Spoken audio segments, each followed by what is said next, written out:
নমস্কার বন্ধুরা, আবারও একটা ছোট্ট ভিডিও নিয়ে চলে এলাম। আজ আমরা বেরিয়ে পড়েছিলাম গঙ্গা স্নান করার জন্য ভোর 5টার সময়। মহালয়ায় আমরা প্রত্যেক বছরই প্রায় যাই গঙ্গা স্নান করার জন্য। আর সঙ্গে আমি ছিলাম, আমার ভাই, ভাইয়ের বউ, আমার মেয়ে আর আমার এক জা। আমরা যাব ভেবেছিলাম উলুবেড়িয়া গঙ্গায়, মানে উলুবেড়িয়ার ঘাটে, কিন্তু সেটা আমরা যেতে পারি না, কারণ নো এন্ট্রি হয়ে যায়। তখন 5:30 বাজে, আর কোনো গাড়ি ঢুকতে দেয়নি। তাই আমরা বিবির চড়ায় চলে আসি। ওখানে আমরা স্নান করার জন্য চলে আসি।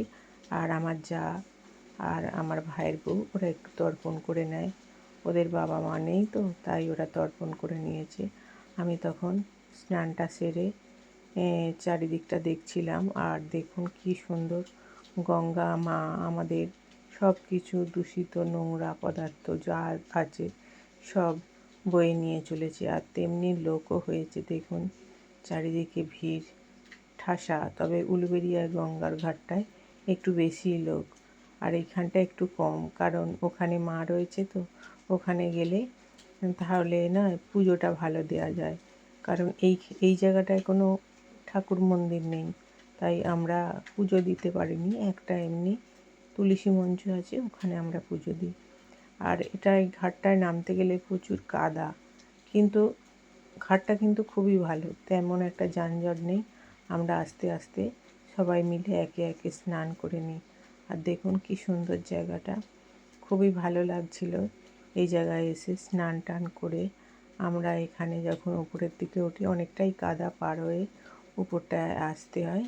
উপরে এসে একটা সুন্দর কাপড় ছাড়ার জন্যে ঘর করা হয়েছে, ওই ঘরটায় আমরা সবাই কাপড়ও ছেড়ে নিই। আর এখানে রয়েছে একটা তুলসী মঞ্চ, যেখানে আমরা ফুল আর ধূপ জ্বালিয়ে দিই। এখানে কোনো মন্দিরও নেই, ফুল আর দুর্ব আমরা কিনে আনিনি, এখান থেকে দেয়া হয়েছে।